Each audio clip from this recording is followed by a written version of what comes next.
Bonjour. Dites d'où vous venez dans les commentaires. N'oubliez pas de vous abonner et de liker. Écoutez attentivement. Ce que je vais vous raconter aujourd'hui n'est pas une fiction, ni une légende urbaine, ni une histoire d'horreur racontée autour d'un feu de camp. C'est vraiment arrivé. Le 9 octobre 1989, le monde entier s'est figé de stupeur. TASS, l'agence télégraphique de l'Union soviétique, une organisation où une seule faute de frappe pouvait coûter une carrière, a publié un rapport qui ressemblait au délire d'un fou. Des scientifiques ont confirmé qu'un objet volant non identifié s'est récemment posé dans un parc de la ville russe de Voronej. Ils ont également déterminé le site d'atterrissage et trouvé des traces d'extraterrestres qui se promenaient dans le parc. Le New York Times a repris l'article. CNN a envoyé une équipe de tournage. La BBC a loué un étage entier d'un hôtel de Voronej. Les journalistes occidentaux n'en croyaient pas leurs yeux. L'Union soviétique, qui a nié pendant des décennies l'existence des ovnis, admettait-elle officiellement un contact? Mais revenons au début. À l'époque, le monde était encore normal. Automne 1989. L'Union soviétique vivait ses dernières années, sans que personne ne le sache alors. Le mur de Berlin était encore debout, mais il vacillait déjà. La glasnost de Gorbatchev avait levé le rideau de fer, et un flot d'incroyables s'y déversait. Un pays bâti sur le matérialisme et l'athéisme s'est soudain mis à parler de mysticisme. Kashpirovski et Schumack étaient à la télévision. Les journaux publiaient des articles sur les esprits frappeurs. Les gens cherchaient une raison de croire, alors que les vieux idéaux s'effondraient. Et c'est à ce moment-là, comme si quelqu'un, là-haut, avait décidé de tester jusqu'où pouvait aller la foi humaine en l'impossible, que ce qui arriva se produisit. 27 septembre 1989, mercredi, 18h30, Voronezh. 900 000 âmes, coincées entre des cheminées d'usines et des maisons en panneaux gris. La ville où étaient fabriqués les avions IL-86 et les moteurs fusées. La ville que les analystes militaires américains avaient désignée sur leur carte comme la cible stratégique numéro 17. Le quartier de la rive gauche, que les habitants appelaient Machmet, abréviation de Machinostrojitelny Zavod imeni Lenina, et les jeunes avaient déjà commencé à l'appeler Sector Gaza, du nom du groupe punk qui donna ses premiers concerts aux Decatets locaux. Yuri Koiklinski habitait à quelques pâtés de maisons d'ici. Peut-être avait-il vu quelque chose ce soir-là, lui aussi. C'est peut-être pour cela que ses chansons étaient si sombres. Le parc Youjny. Mais quel genre de parc est-ce? Un terrain vague à l'herbe piétinée entre les rues Mendeleïev et Pouteline, que tout le monde appelait Kozline pour une raison inconnue, soit du mot chèvre, soit du nom de famille d'un propriétaire oublié. Plusieurs peupliers mourants, plantés à l'époque de Khrouchtchev. Une balançoire rouillée, grinçant comme une porte de crypte. Des buts de football artisanaux, fabriqués à partir de conduites d'eau, peints d'une peinture blanche écaillée. Mais pour les enfants des immeubles de 5 étages voisins, c'était un monde à part. Ici, ils ont joué à la guerre, ici, ils se sont embrassés pour la première fois, ici, ils se sont battus de cour en cour, ici, ils ont caché des magazines pornographiques trouvés sur le chantier. Il y avait une quarantaine d'enfants ce soir-là. Un match de foot entre les écoles numéro 82 et 33. Une question de principe. Une question d'honneur. Parmi les joueurs, 3 dont les noms resteront à jamais gravés dans l'histoire de l'ufologie. Vassili Sourine, 12 ans, élève de l'école numéro 82. Un garçon maigre, toujours échevelé, aux coudes pointus et aux genoux constamment écorchés. Excellent élève en physique, mauvais élève en russe. Il rêvait de devenir astronaute, comme Gagarine. Evgeny Blinov, 11 ans, école numéro 33. Un gamin trapu avec des taches de rousseur, le meilleur gardien de but de la cour. Il collectionnait les timbres sur le thème de l'espace. Il possédait un timbre rare avec Laïka, la première chienne dans l'espace. Yulia Cholokova, 10 ans, la seule fille autorisée à jouer avec les garçons, car elle frappait la balle aussi bien qu'eux. Elle lisait de la science-fiction, les Strugatsky, Lem, Ephrem. Elle connaissait Pique-nique au bord de la route, par cœur. Des enfants soviétiques ordinaires, des pionniers, des octobristes. Ils regardaient Invités du futur et rêvaient d'un myélophone. Ils lisaient Jeunes techniciens et essayait d'assembler un récepteur radio à partir de schémas de magazines. D'autres enfants étaient présents parmi les spectateurs. Roma Torchin, une élève de 6e qui dessinait sans cesse des vaisseaux spatiaux dans ses cahiers. Lena Sarokina, une fille tranquille aux longues tresses. Vova Startsev et Alyosha Nikonov, des amis inséparables du jardin voisin. Le soleil caressait déjà les toits des maisons en panneaux, les tintants de rouille. L'air était chaud, inhabituellement chaud pour la fin septembre. 22 degrés, même si d'habitude à cette époque, il ne fait pas plus de 15 degrés. Une odeur de feuilles pourries et de brûlées émanait de la chaufferie voisine. Quelque part au loin, la perspective Moskovski, l'artère principale du quartier, bourdonnait. Le score était de 3-2 en faveur de l'école numéro 82. Il restait environ 10 minutes avant la fin, avant que la nuit ne tombe complètement. « Vassia, passe !» cria quelqu'un. Mais Vassia se figea au milieu du terrain. Le ballon roula devant lui dans les herbes, mais le garçon ne bougea pas. Il leva les yeux. Son visage était blanc comme de la craie. « Hé, pourquoi es-tu suspendu là ?» Mais Vassia resta silencieux. Il leva simplement la main et désigna le ciel. Tout le monde leva les yeux. Le ciel saignait. Il n'y avait pas d'autre mot. Une lueur rose se répandit dans le crépuscule comme de l'encre sur l'eau.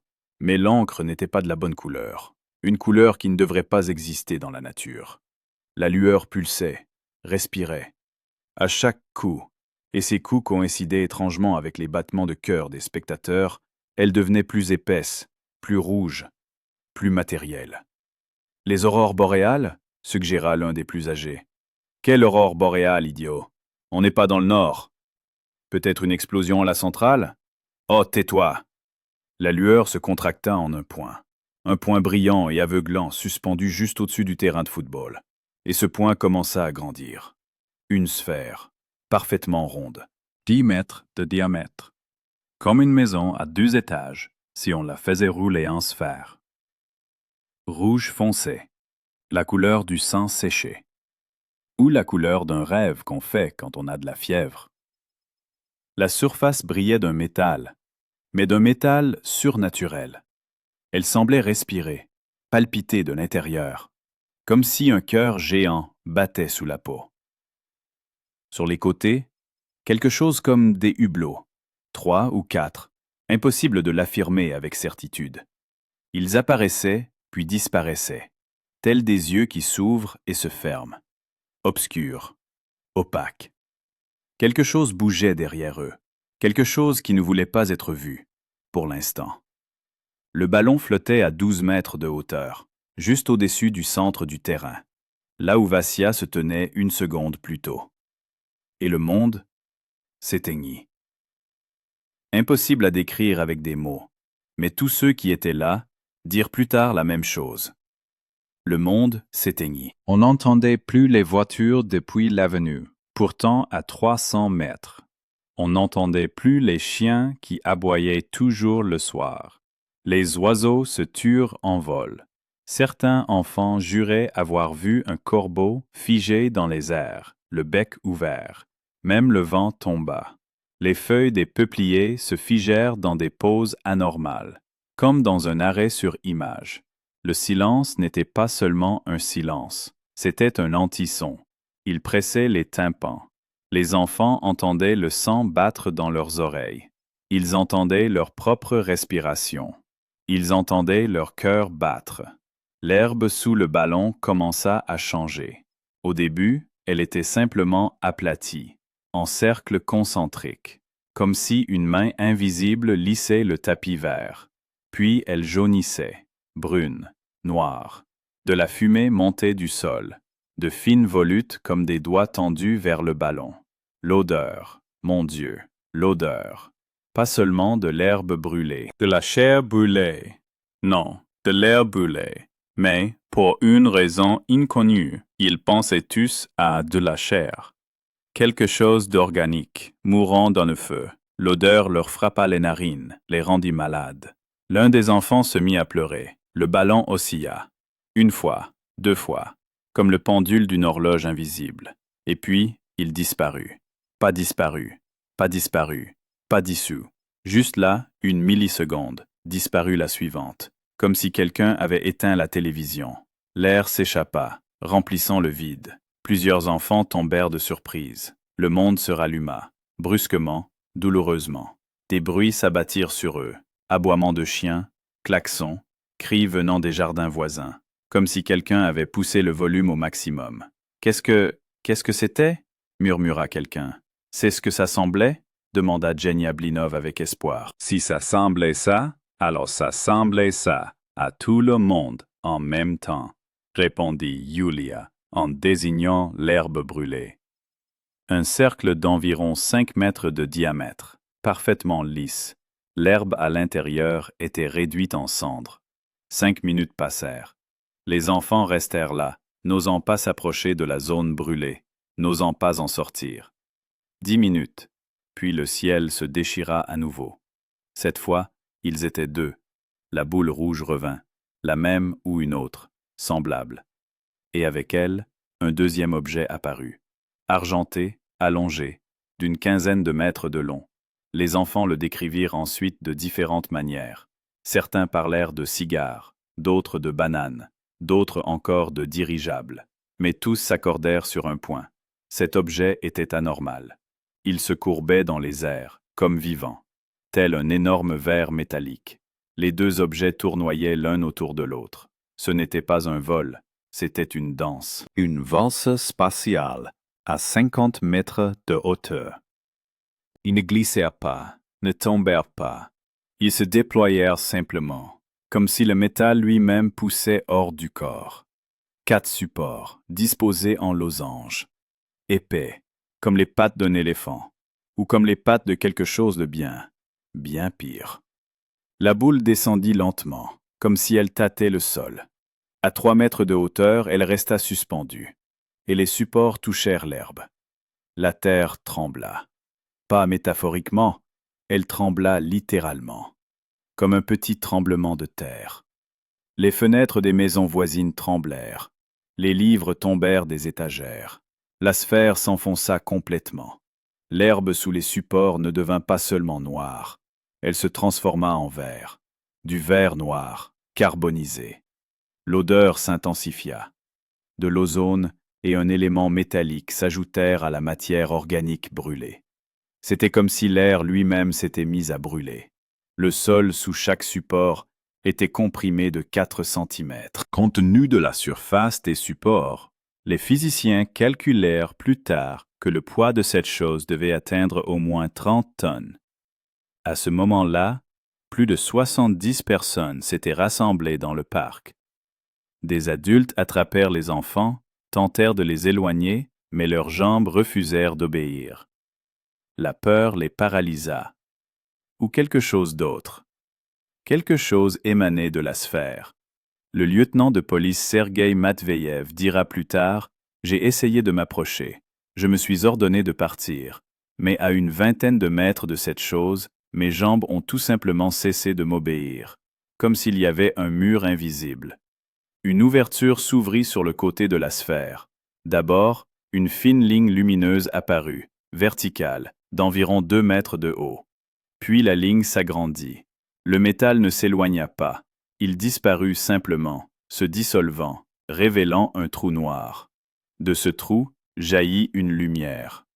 Mais pas ordinaire, dense, presque matérielle. Elle ruisselait sur l'herbe comme un brouillard. Et de cette lumière, elle sortit. Le premier à sortir de la trappe fut un robot. Haut d'1 mètre, de forme cubique, sans tête visible. À la place, une sphère de la taille d'un ballon de basket avec un œil rouge. L'œil pivota de 360 degrés, scrutant l'espace environnant. Un rayon rouge jaillit de l'œil, balayant le sol, les arbres, les visages figés. Le robot ne marchait pas. Il planait à 1 demi-mètre du sol, sans moteur visible, sans support. Il était simplement suspendu, défiant la loi de la gravité. Les bras, si on peut les appeler ainsi, se pliaient et se dépliaient d'un clic mécanique. Des dizaines d'articulations, comme celles d'un insecte. Aux extrémités, non pas des doigts, mais quelque chose qui ressemblait à des instruments chirurgicaux ou des instruments de torture. Le robot nagea sur le côté, dégageant le passage. Et puis le personnage principal de ce cauchemar est apparu. 3 mètres de haut. Imaginez, 3 mètres. C'est presque 2 adultes empilés l'un sur l'autre. C'est plus haut qu'un panier de basket. Cette créature aurait dû se pencher pour entrer dans un appartement ordinaire. La tête était petite, disproportionnée, de la taille d'une tête humaine, mais sur ce corps, elle paraissait minuscule. Elle reposait directement sur les épaules, sans cou visible, comme si quelqu'un avait enfoncé le crâne dans le torse et oublié l'anatomie. La peau, les témoins ont plus tard décrit sa couleur différemment.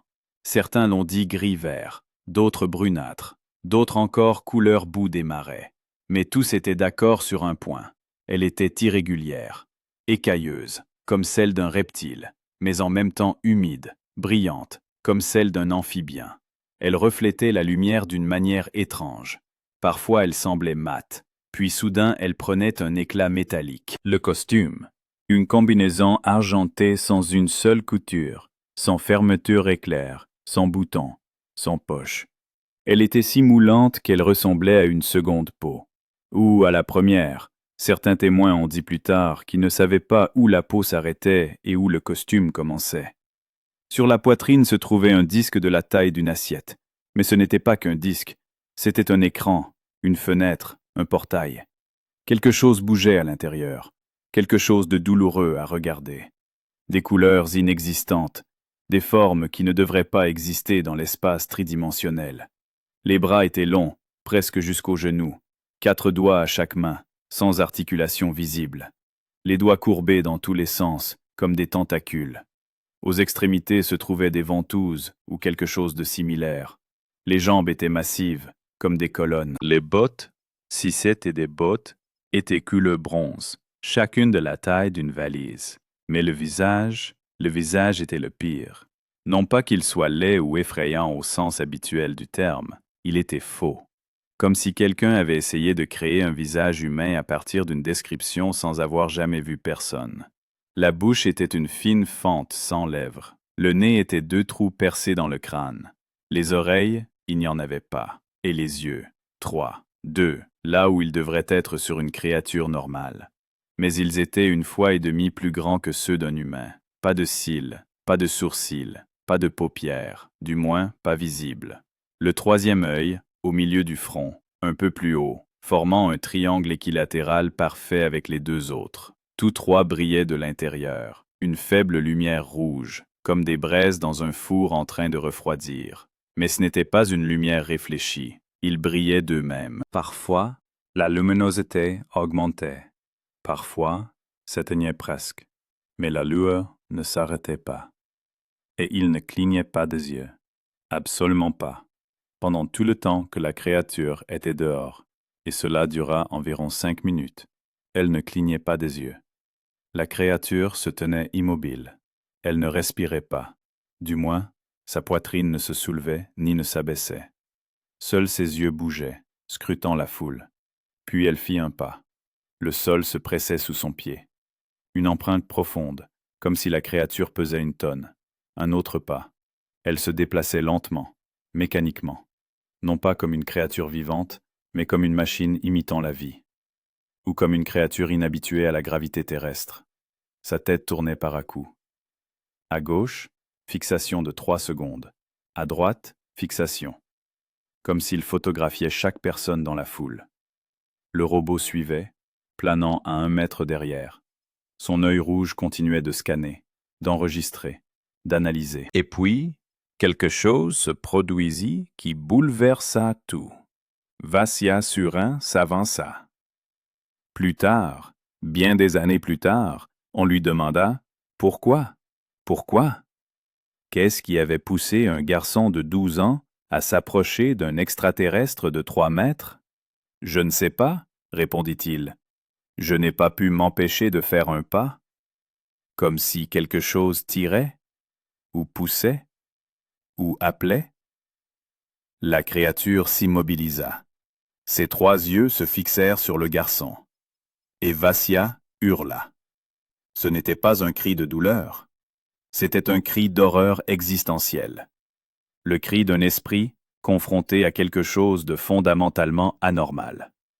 Quelque chose qui ne devrait pas exister dans un univers ordonné. Vassia dira plus tard.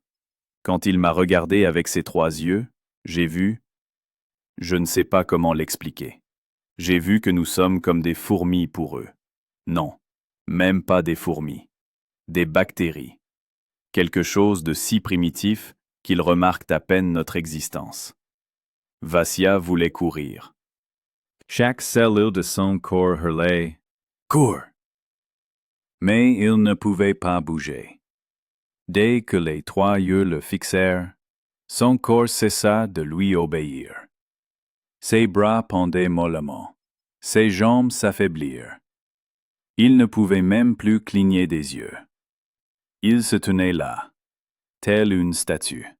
Seuls ses yeux erraient d'un côté à l'autre, muets d'horreur. « Vassia !» Zeniablinov se précipita vers son ami. Il recula de 3 mètres, comme s'il avait heurté un mur invisible. Il tomba, roula sur l'herbe et s'immobilisa. Son nez saignait, sa lèvre était coupée. « N'approche pas !» cria l'un des adultes. « Ne le provoquez pas ! Lui, pas ça !» Même alors, instinctivement, les gens comprirent qu'ils avaient affaire à une créature intelligente. Extraterrestre, incompréhensible, effrayante, mais intelligente. La créature leva la main droite, lentement, comme si se déplacer lui était difficile dans l'atmosphère terrestre. 4 doigts munis de ventouses touchèrent le disque sur sa poitrine. Le disque s'embrasa. Pas seulement une lueur, mais un éclair de lumière si intense que beaucoup plissèrent les yeux. Une lumière blanche qui transperça les yeux. Une lumière qui sembla pénétrer à travers les paupières, à travers le crâne, illuminant le cerveau de l'intérieur. Et Vassia disparut. Ni dissous, ni évaporé, ni téléporté par des effets visuels. Une milliseconde, un garçon de 12 ans se tenait sur l'herbe. La suivante, il n'était plus là. Seul l'air tremblait tandis que le vide se remplissait. Et l'odeur d'ozone, si forte que le nez de ceux qui se tenaient à proximité se mit à saigner. La foule explosa. Les femmes hurlèrent. Les hommes jurèrent. Les enfants crient. Quelqu'un tomba à genoux et se mit à prier. Pour la première fois depuis le pouvoir soviétique. « Il l'a tué! Tué le garçon! Où est-il allé? Où est Vassia? La police! Appelle la police! Quelle police, idiot?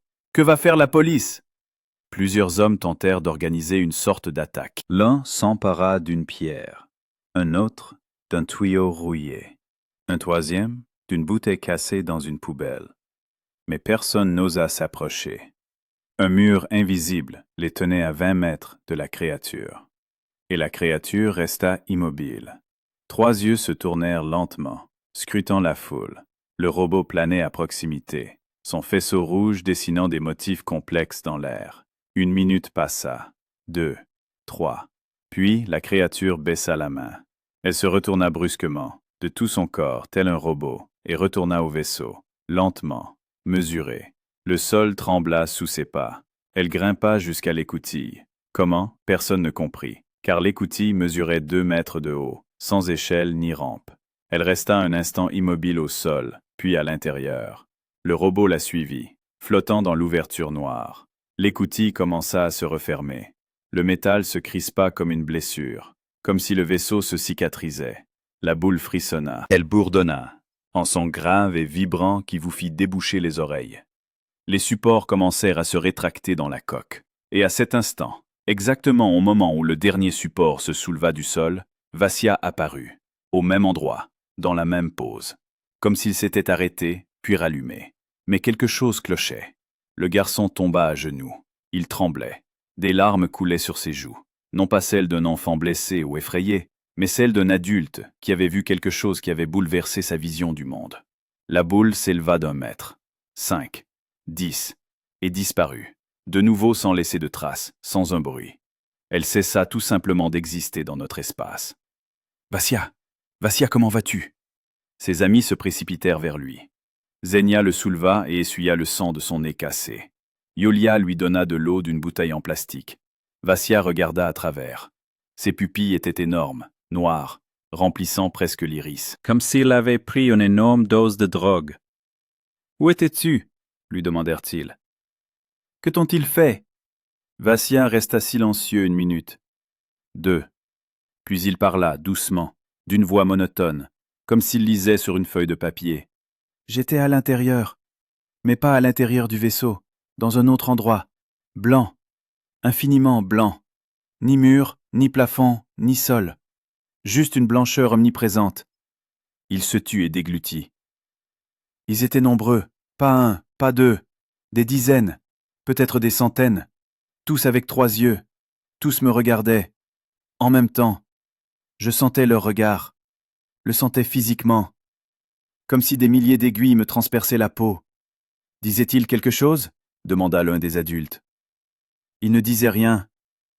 Ils m'ont montré des images dans ma tête, notre planète vue de l'espace, puis plus près, les continents, encore plus près, les villes, encore plus près, les gens.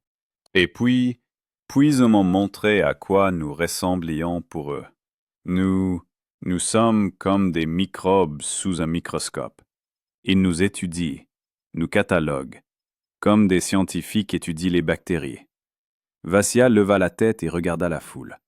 Ils reviendront, ni aujourd'hui ni demain, mais ils reviendront. Ils n'ont pas encore fini.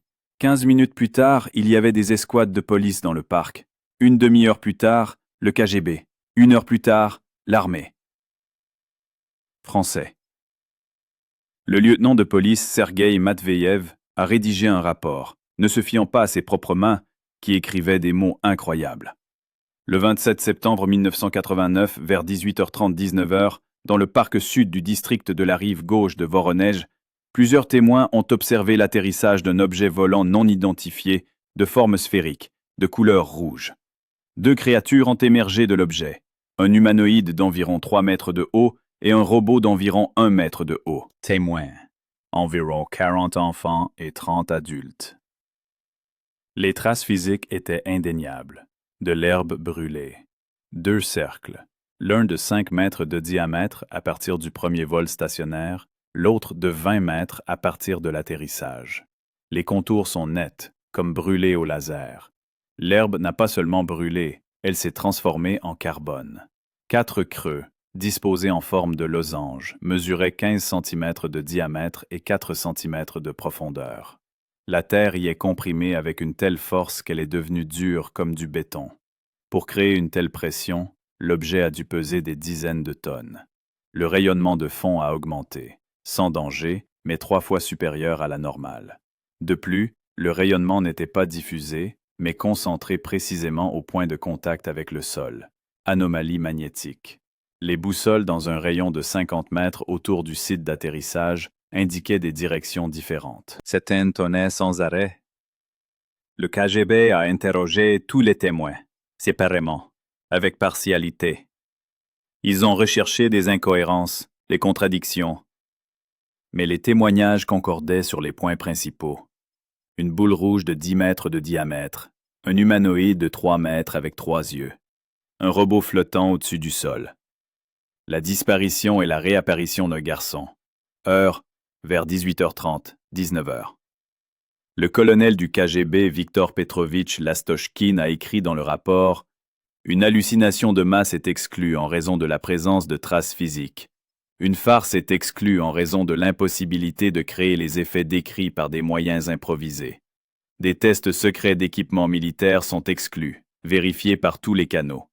Il reste un phénomène inexpliqué qui nécessite une étude plus approfondie. » Le lendemain, un homme est arrivé dans le parc, qui allait tenter de donner une explication scientifique à ce qui s'était passé.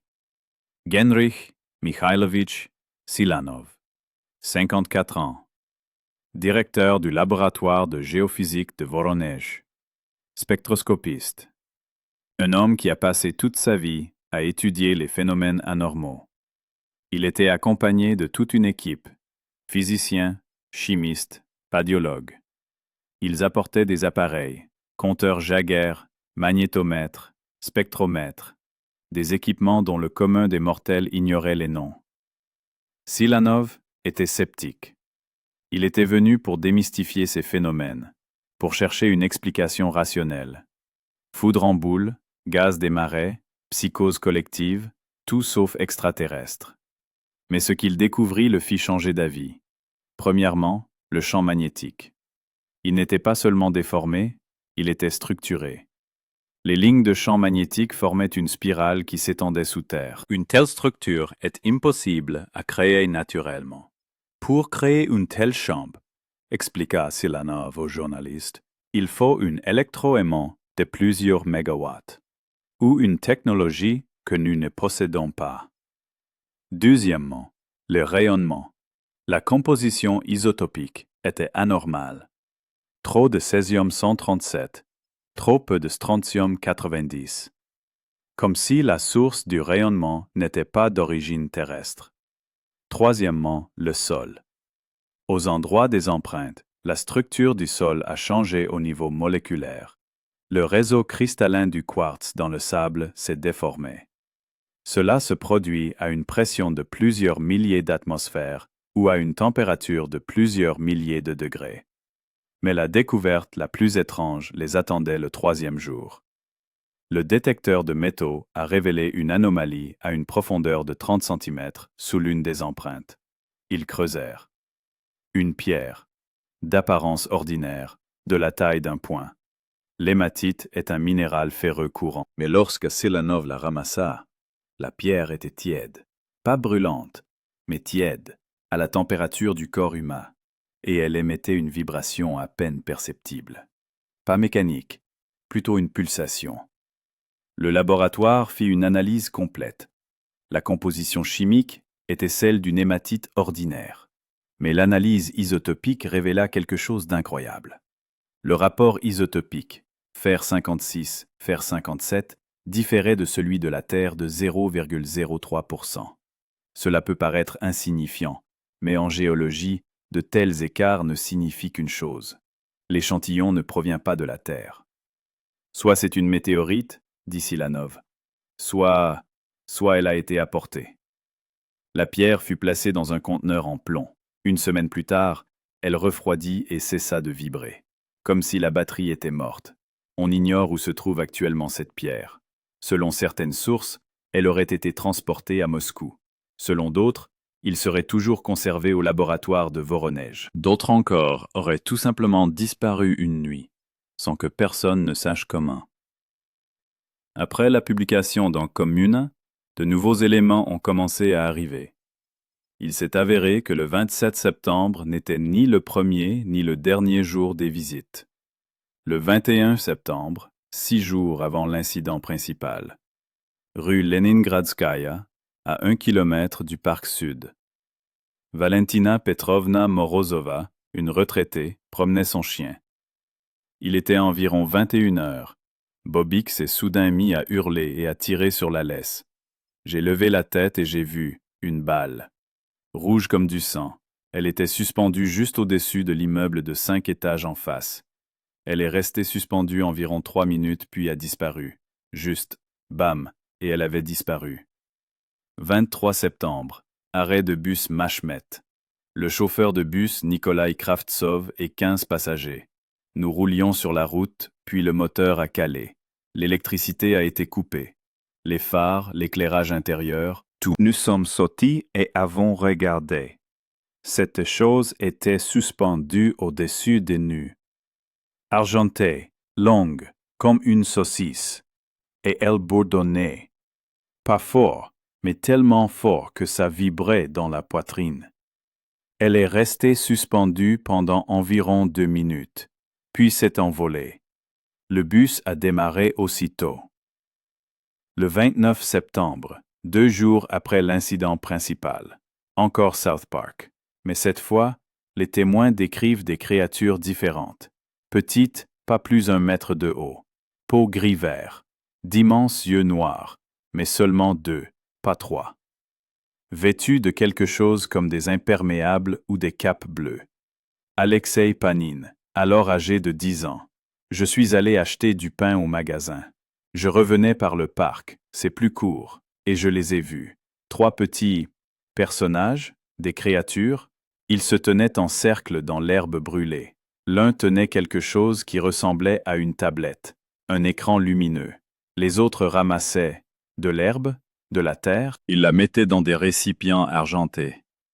Ils m'ont vu et ont disparu. Ils ne se sont pas enfuis. Ils ont disparu. Comme s'ils l'avaient éteint. 2 octobre. La plus grande observation de masse. Plus d'une centaine de témoins. 19 heures, perspective Moskovski. La circulation est interrompue. Des gens descendaient des voitures et des bus, pointant vers le ciel. 3 objets.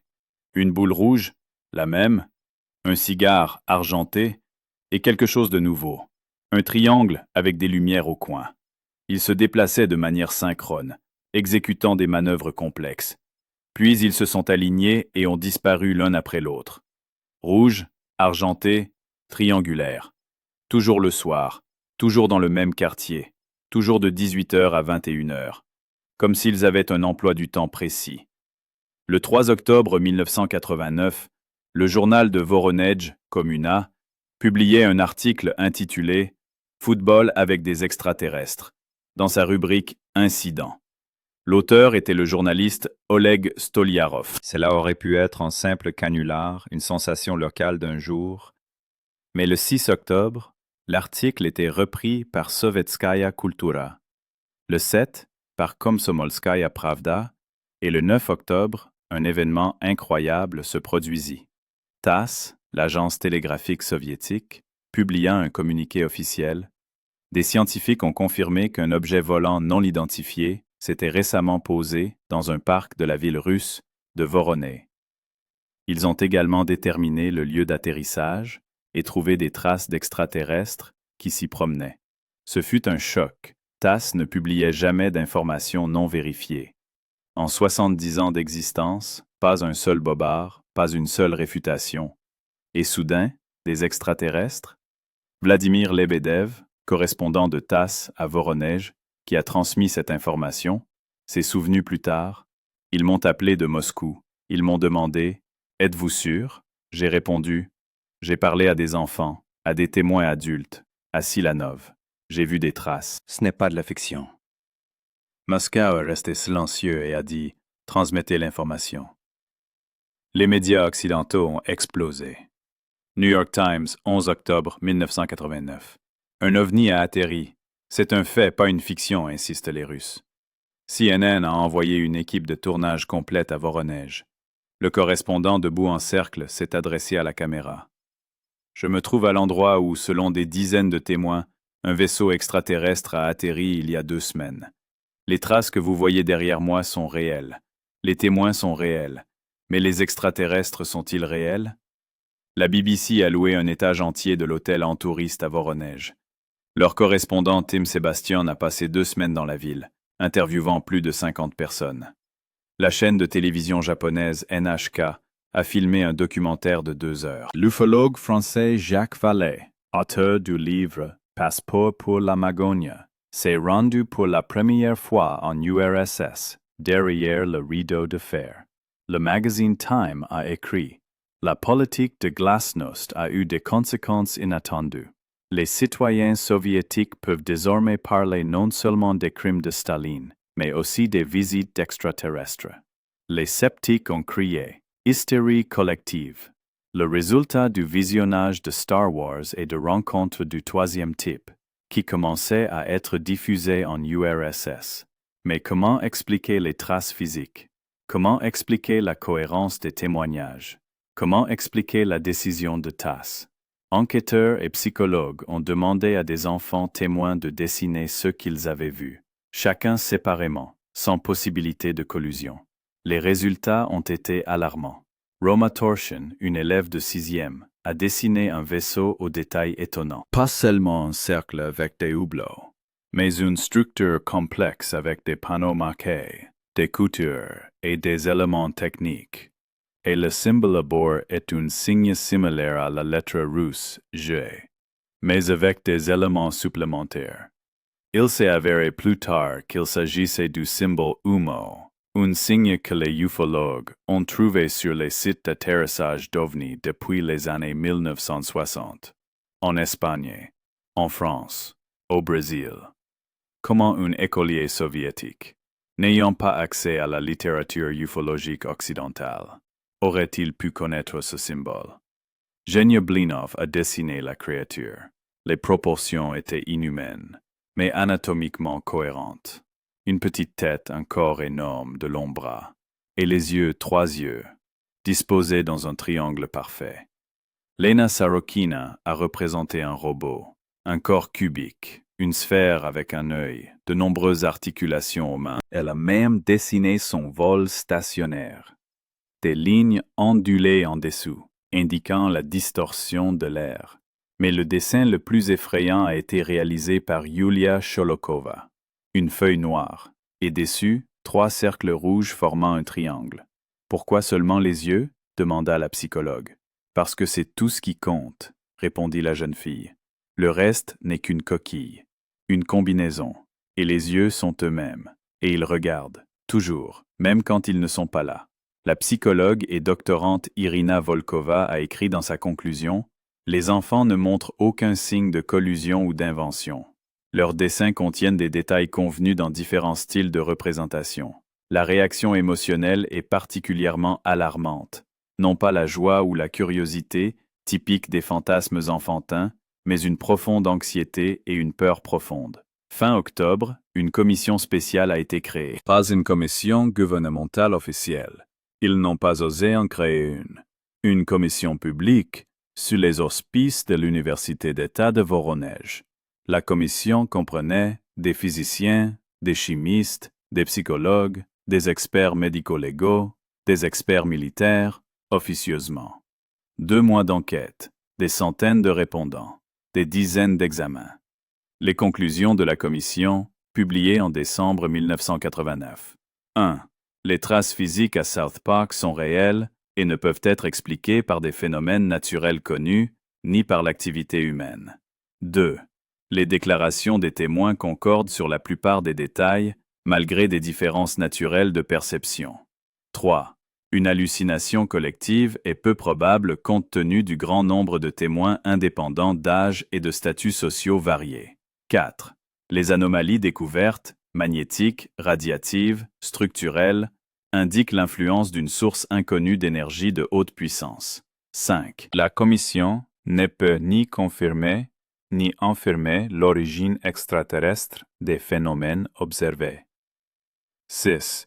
Il est recommandé de poursuivre l'observation de la zone et le suivi médical des témoins.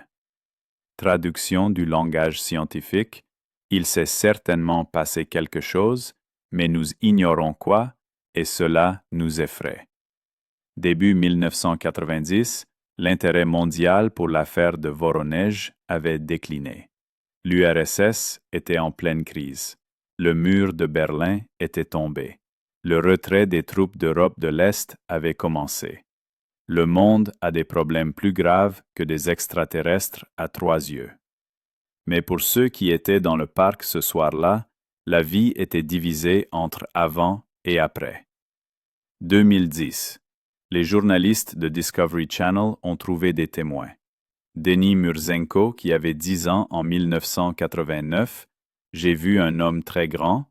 Non, pas un homme. Il est resté immobile, puis il a disparu.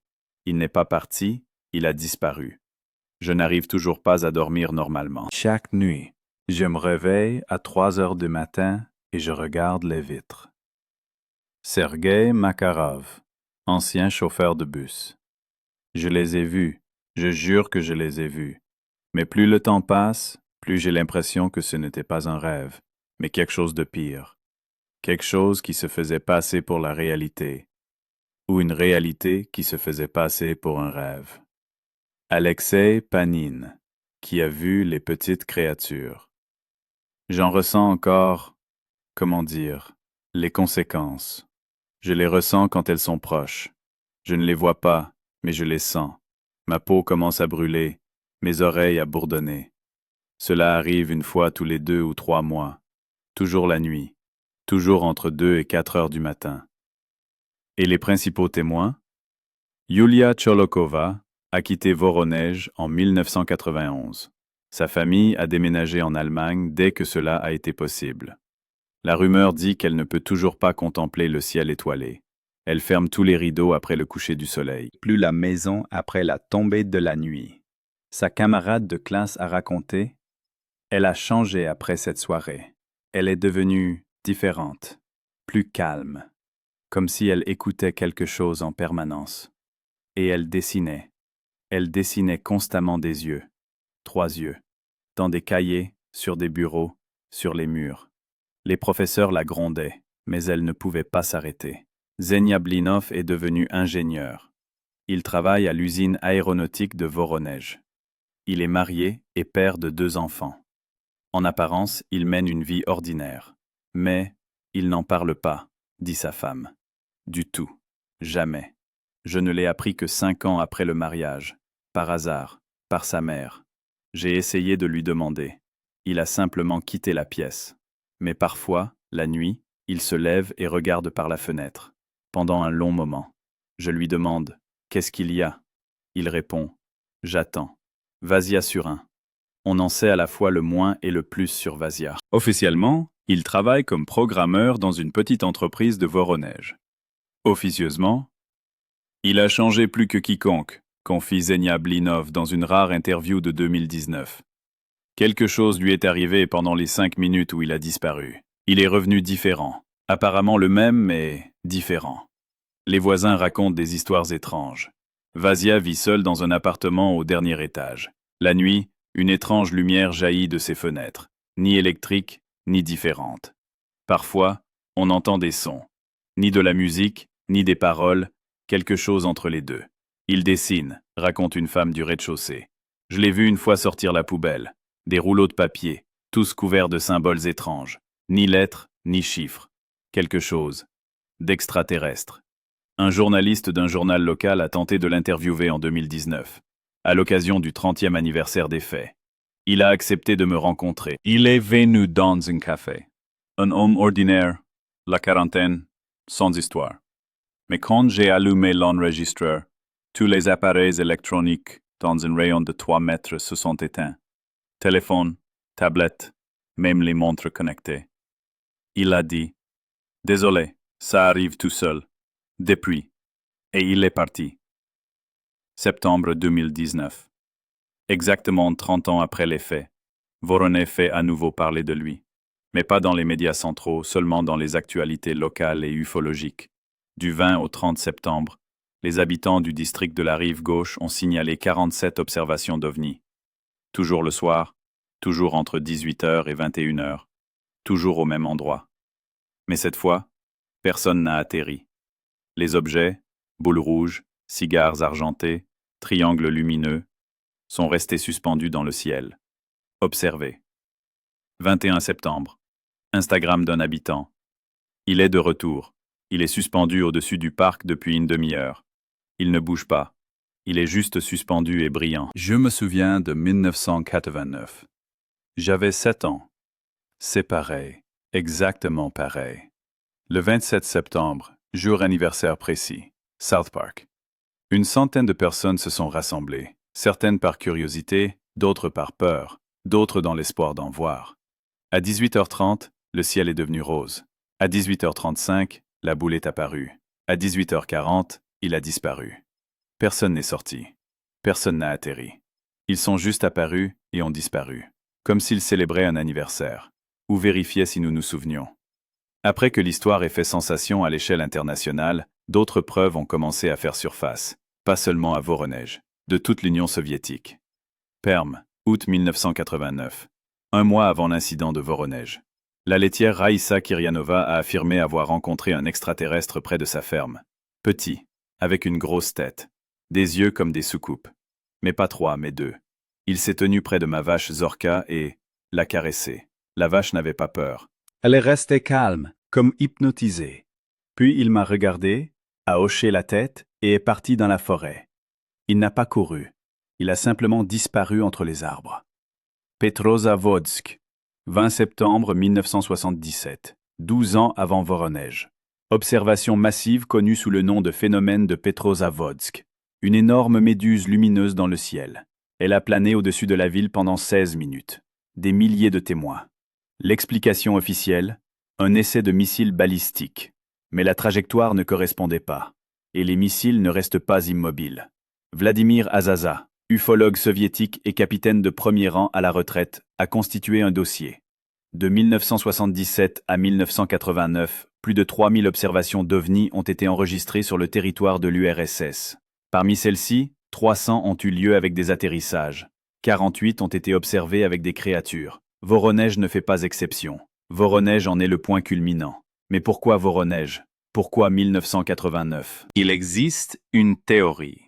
Le docteur en sciences physiques et mathématiques Alexander Kazantsev, nom modifié. Il travaille toujours dans un institut de recherche fermé. A partagé sa théorie lors d'une conversation privée en 2015. 1989 a marqué un tournant dans l'histoire de l'humanité. La guerre froide touchait à sa fin. La menace d'une guerre nucléaire diminuait. L'humanité entrait dans une nouvelle phase de développement. Et c'est à ce moment-là qu'ils ont décidé de se montrer au grand jour. Voronej n'a pas été choisi par hasard. Centre industriel de l'URSS. Production d'avions militaires. Moteur de fusées. Mais en même temps, ni Moscou, ni Leningrad. Pas la capitale, où la panique pourrait avoir des conséquences imprévisibles. Ils ont choisi des enfants comme témoins pour une raison. Les enfants sont de purs observateurs. Ils n'ont pas les préjugés des adultes. Ils voient ce qui est, et non ce qu'ils pensent devoir être. Et le soir est arrivé, mais ce n'est pas encore la nuit. Assez de lumière pour voir les détails. Assez de monde pour avoir de nombreux témoins. Des conditions idéales pour un contact qui devrait être remarqué, mais ne devrait pas provoquer de panique. Une autre théorie appartient à Jacques Vallée, un ufologue français qui a visité Voronej. Ce n'était pas un contact, c'était un test de réaction. Comment l'humanité réagira-t-elle à l'apparition ouverte d'une intelligence non humaine? Panique? Agressivité? Curiosité? Voronej a montré d'abord la peur, puis la curiosité, puis l'oubli. Nous avons échoué au test.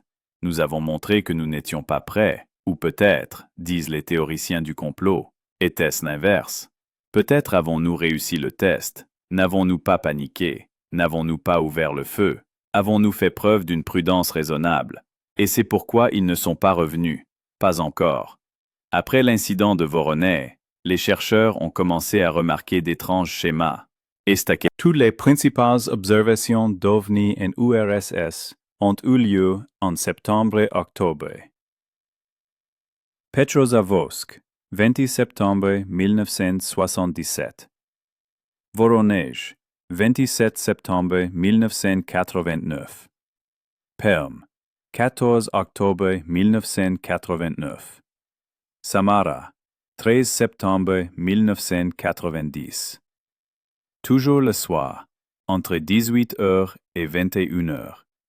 Toujours dans des villes industrielles.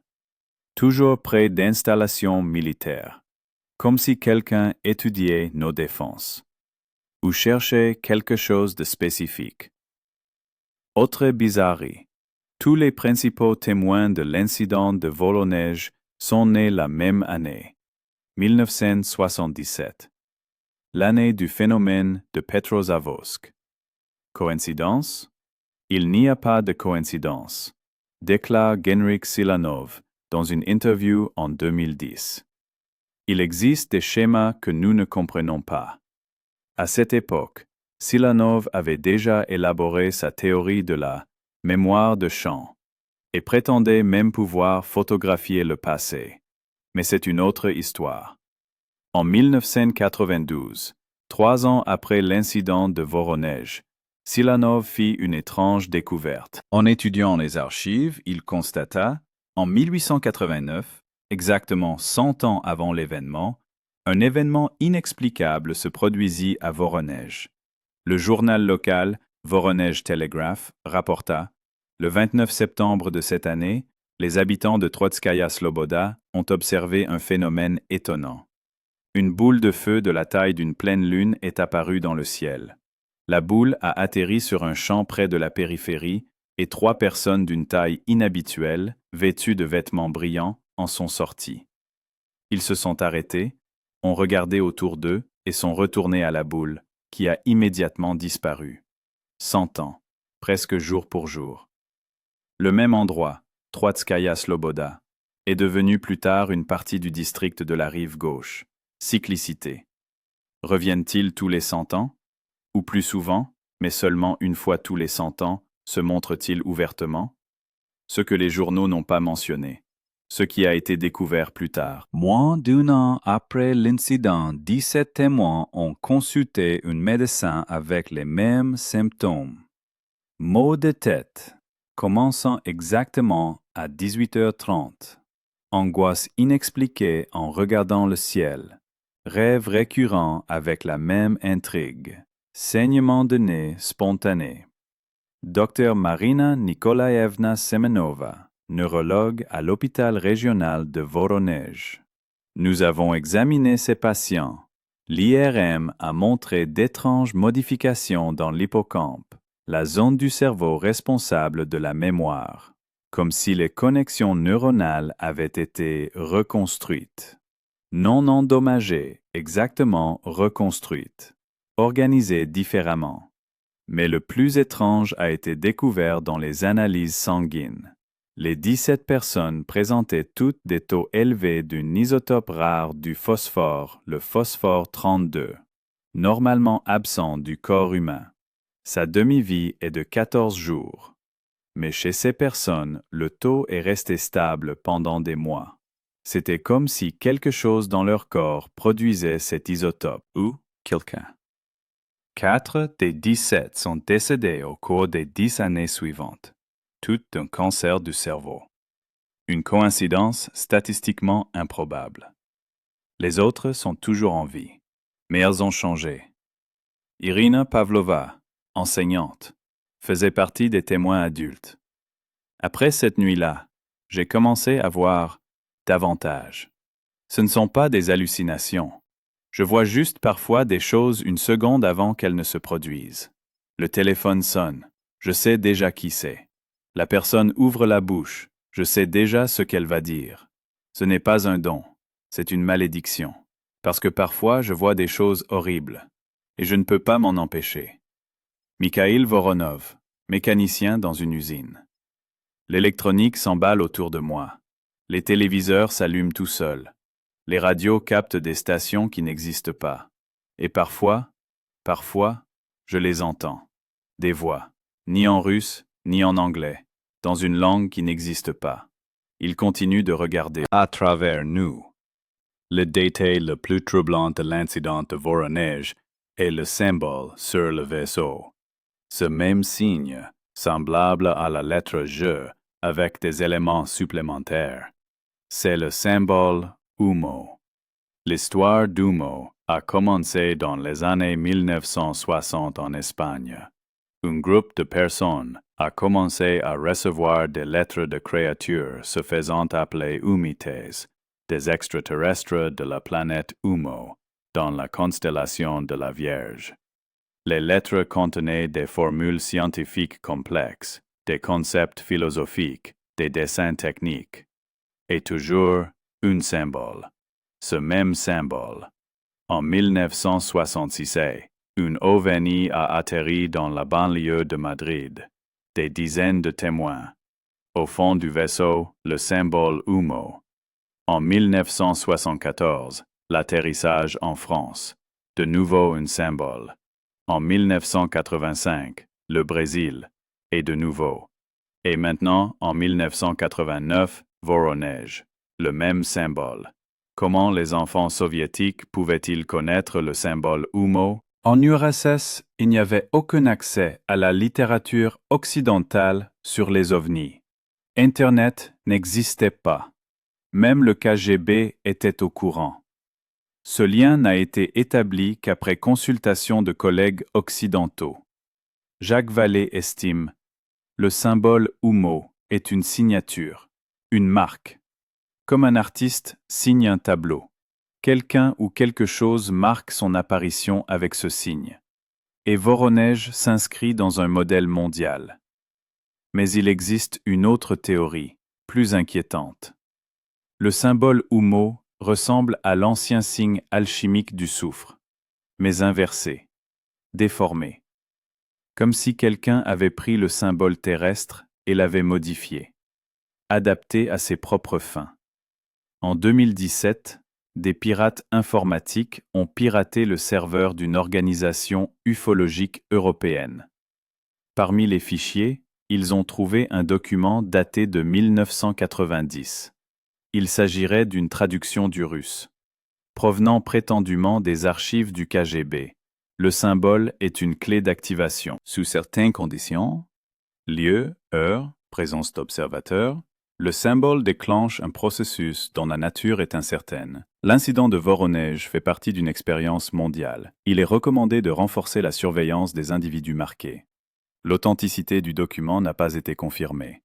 Mais tous les individus mentionnés sont réels, des témoins de l'incident de Voronej. Et ils disent tous la même chose, ce n'est pas la fin. Il y a une partie de l'histoire qu'ils préfèrent taire, même les ufologues, même les théoriciens du complot. Disparition. Entre octobre 1989 et janvier 1990, 4 enfants ont disparu à Voronej. Tous avaient entre 10 et 12 ans. Tous étaient originaires du district de la Rive Gauche. Officiellement, pour des raisons différentes. L'un s'est enfui de chez lui, l'autre s'est perdu. L'un a été victime d'un crime. Mais tous les 4 étaient dans le parc le 27 septembre. Pas parmi les principaux témoins, en périphérie. Dans la foule. Tous les 4 ont raconté à leurs parents d'étranges rêves avant de disparaître. À propos de 3 yeux dans l'obscurité, d'une pièce blanche sans mur, de voix qui les appelaient. 3 n'ont jamais été retrouvés. Le 4e, Maxime Petrenko, est revenu 3 jours plus tard. Il a été retrouvé dans la forêt à 30 km de la ville, sans blessure visible. Mais il ne se souvenait de rien. Rien du tout. Pas seulement 3 jours d'absence, mais toute sa vie jusqu'à ce moment-là. Une amnésie totale. Les médecins étaient perplexes. Physiquement, en parfaite santé. Mentalement aussi. Juste, vide. Comme un disque dur neuf. Maxime fut envoyé dans un internat spécialisé. Il réapprit à parler, à lire, à écrire. Mais parfois, selon les professeurs, il faisait des choses étranges. Il dessinait des symboles, des formules, des diagrammes. Des choses qu'un enfant de 11 ans ne pouvait pas connaître. Des équations quantiques. Des structures moléculaires. Des cartes du ciel avec des constellations invisibles depuis la Terre. Ils lui demandèrent: « Comment sais-tu cela? » Il répondit: « Je ne sais pas. Je sais, c'est tout. » En 2001, à 18 ans, Maxime disparut de l'internat. Il partit simplement la nuit et ne revint jamais. Les caméras de vidéosurveillance montrèrent qu'il quitta le bâtiment à 3h33 du matin, observa le ciel et se dirigea vers la forêt. On ne le revit plus jamais. En 1991, lors du putsch d'août, plusieurs dossiers disparurent du bâtiment du KGB à Lubyanka. Parmi eux figurait le dossier Phénomène V. V pour Voronej. En 2009, certains de ces documents refirent surface sur le marché noir. Leur authenticité n'a pas été confirmée. Mais les détails? Extrait du rapport du lieutenant-colonel V.P. Lastochkin, daté du 3 octobre 1989. L'objet démontre des technologies qui ont au moins 200 à 300 ans d'avance sur celles connues sur Terre. La capacité de téléporter de la matière vivante sans dommage visible indique une manipulation du continuum espace-temps. Le secret le plus strict est recommandé. Extrait du protocole d'interrogatoire du témoin V.A. Surin, 29 septembre 1989. Le sujet affirme s'être trouvé dans un espace ne correspondant pas aux paramètres physiques connus pendant une absence de 5 minutes. Il décrit la présence de plusieurs observateurs non humains. Il affirme avoir reçu des informations par télépathie. Contenu des informations. L'humanité est sous surveillance depuis l'émergence de l'espèce. Le but de cette surveillance est inconnu. Extrait du rapport médical du 15 octobre 1989. Des modifications identiques de la structure de l'ADN ont été détectées chez 23 témoins. La mutation affecte la région responsable de la production de neurotransmetteurs. La nature de la mutation est inconnue. Exposition aux radiations exclue. Nature virale exclue. Mécanisme d'origine incertaine. Le document le plus alarmant est la transcription d'une interception radio du 27 septembre 1989 à 18h47. Base 1. Ici Sokol 3. J'observe un objet au-dessus de la région de Machmet. Taille environ 10 mètres. Hauteur 500 mètres. Demande d'autorisation d'approche. Sokol 3. Ici base 1. Négatif. Ne pas approcher. Je répète, ne pas approcher. Base 1. L'objet descend. Je vois. Mon Dieu, qu'est-ce que c'est? Sokol 3. Signalez la situation. Sokol 3 est un chasseur MiG-29. Pilote, le major Alexander Belov. Officiellement, il s'est écrasé suite à une panne moteur. Officieusement, il a été retrouvé à 200 km de Voronej. L'avion est intact. Le pilote est décédé. La cause du décès n'a pas été établie. Sur le corps, des brûlures d'origine inconnue en forme de triangle. Le secret le mieux gardé de l'incident de Voronej est le message. Vassia Surin a affirmé l'avoir reçu par télépathie pendant les 5 minutes de disparition. Le KGB a tenté d'en extraire le contenu sous hypnose, à l'aide de drogues et de pression psychologique. En vain. Vassia a déclaré: « Ce n'est pas écrit, c'est une image, un concept. Je ne peux pas le traduire en langage humain. » Mais en 2019, à l'occasion du 30e anniversaire de l'incident, il a accepté contre toute attente une interview. Une seule. Avec un blogueur anonyme qui avait promis de ne pas révéler sa localisation. Extrait de cette interview. Ils m'ont montré une carte. Pas une carte géographique. Une carte temporelle. Des lignes de probabilité. Des points de choix. Des moments où l'humanité peut emprunter l'une des deux voies. 1989 était un de ces moments. Nous avons fait le bon choix. Nous n'avons pas déclenché de guerre nucléaire. Nous avons commencé à nous unir. Le prochain point est pour bientôt, très bientôt, dans les années à venir. Et le choix sera plus difficile. Ce ne sont pas des ennemis, mais ce ne sont pas non plus des amis. Ce sont des observateurs, des jardiniers. Nous sommes une expérience pour eux, ou une récolte. Je ne comprends toujours pas. Ils reviendront quand nous aurons atteint le point de choix. Et cette fois, ils ne se cacheront pas. L'interview se termine. Le blogueur affirme que tous les appareils électroniques ont été coupés. Et lorsqu'ils ont été rallumés, Vassia avait disparu. Plus de 30 ans ont passé depuis ce soir de septembre. Le parc sud de Voronej a l'air normal. Des balançoires neuves remplacent les rouillés. Des chemins asphaltés remplacent les sentiers battus. Même les buts de football sont normaux, fabriqués en usine. Mais si l'on sait où chercher, on peut trouver des traces. Le cercle de terre brûlée est recouvert d'herbe. Mais l'herbe y est différente. Plus foncée, plus épaisse. Elle pousse plus vite. Les jardiniers ont essayé de la tondre. Elle repousse du jour au lendemain. 4 bosses ont été recouvertes de terre, goudronnées. Mais l'asphalte se fissure. Toujours aux mêmes endroits, formant un losange. Les boussoles s'emballent toujours au centre du parc.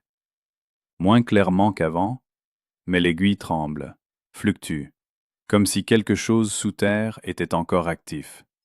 Les enfants y jouent encore, au football. Mais parfois, surtout les soirs d'automne, le jeu est interrompu. Tous lèvent simultanément la tête et regardent le ciel. « Qu'est-ce qu'il y a ?» demandent les adultes. « Rien. C'est comme ça. C'est comme ça. » Les anciens savent. Ils se souviennent. Et ils attendent. Vassia Surin a disparu en 2019. Après cet entretien, il a cessé de répondre. L'appartement est vide. Tout est à sa place. Des dessins sont posés sur la table. Des centaines de feuilles de papier, ornées d'étranges symboles. Un dessin se détache du lot. Un calendrier. Les dates sont entourées de rouge. 27 septembre 1989, 27 septembre 2019, 27 septembre 2049. Avec la légende « Ils reviendront ». Ils étaient là. Qui qu'ils soient, ils sont arrivés. Et pour une raison ou une autre, ils reviendront quand cela arrivera. Et nous ne sommes pas prêts. Nous ne le serons jamais. Car comment se préparer à quelque chose qui nous dépasse tellement que nous ne pouvons même pas faire la différence? Nous sommes les fourmis observées par un enfant curieux. Et un jour, l'enfant décidera, jouer avec la fourmilière ou le piétiner. Et quand la lueur rose colora à nouveau le ciel du soir, quand la boule rouge planera à nouveau au-dessus de l'herbe brûlée, quand trois yeux regarderont à nouveau l'humanité, que dirons-nous? Que ferons-nous? Qui serons-nous? L'avenir nous le dira. Tout ce qui est décrit est basé sur des témoignages et des documents réels. Les noms des principaux témoins sont authentiques. Les dates sont exactes. L'incident de Voronezh reste l'un des cas les plus documentés de contact présumé avec une intelligence extraterrestre, et l'un des plus inexplicables. À vous d'y croire ou non. Mais, n'oubliez pas, l'absence de preuve n'est pas une preuve d'absence. Merci de votre écoute. Si vous avez aimé cette histoire, abonnez-vous à notre chaîne pour ne rien manquer. Dites-nous dans les commentaires si vous croyez aux ovnis. Peut-être avez-vous vous-même vu quelque chose d'inexplicable.